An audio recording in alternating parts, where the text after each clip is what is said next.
നമസ്കാരം. ഞാൻ ഭബ്ബബ്ബ സിനിമയുടെ റിവ്യൂ ആയിട്ട് വന്നതാണ്. മെയിൻലി ഞാനങ്ങനെ എല്ലാ സിനിമകളും പോയി കാണാറില്ല.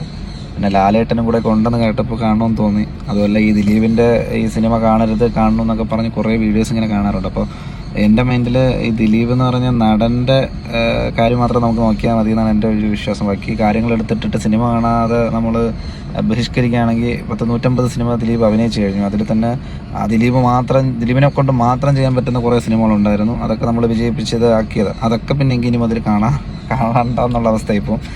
അപ്പോൾ ആ ഒരു ഇത് എനിക്ക് എന്തോ അങ്ങോട്ട് ദഹിക്കുന്നില്ല. ക്യാരക്ടർ വൈസ് ഇനിയിപ്പോൾ എന്തെങ്കിലും തെറ്റ് ചെയ്തിട്ടുണ്ടെങ്കിൽ ഓക്കെ, ഉറപ്പോ വെറുപ്പോ എന്തോ ഉണ്ടെങ്കിൽ കാണിക്കട്ടെ. പക്ഷേ സിനിമയോട് അത് കാണിച്ചിട്ട് കാര്യമില്ല, ഒരു ഉപയോഗമില്ല. ആ സിനിമയിൽ ദിലീപ് മാത്രമല്ല അഭിനയിക്കുന്നത്, ഒരുപാട് പേര് അഭിനയിക്കുന്നുണ്ട്, ഡയറക്ടേഴ്സ്, അങ്ങനെ 100 ടെക്നീഷ്യൻസോ എല്ലാവരും കൂടെ ചേർന്നുകൊണ്ടൊരു സിനിമ ഉണ്ടാകുന്നത്. അപ്പോൾ സിനിമ കാണരുതെന്ന് പറയുന്നതിൽ എനിക്ക് യോജിപ്പില്ല. പിന്നെ സിനിമയെ പറ്റി പറയുകയാണെങ്കിൽ പക്ക കളർ പടം.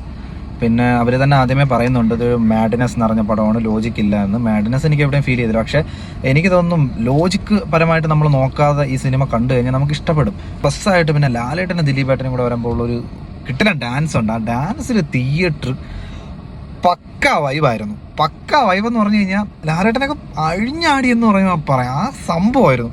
സിനിമയിൽ ആക്ടിങ് അങ്ങനെ നോക്കേണ്ട ആവശ്യമില്ല, തിയേറ്ററിൽ പോയി കാണണം. കാരണം ഇങ്ങനത്തെ അടിച്ചുപൊളി പടങ്ങളൊന്നും വളരെ ചുരുക്കമാണ്. മെയിൻലി ഈ പടം നമ്മൾ കൊടുക്കുന്ന പൈസയ്ക്ക് വർത്താണ്.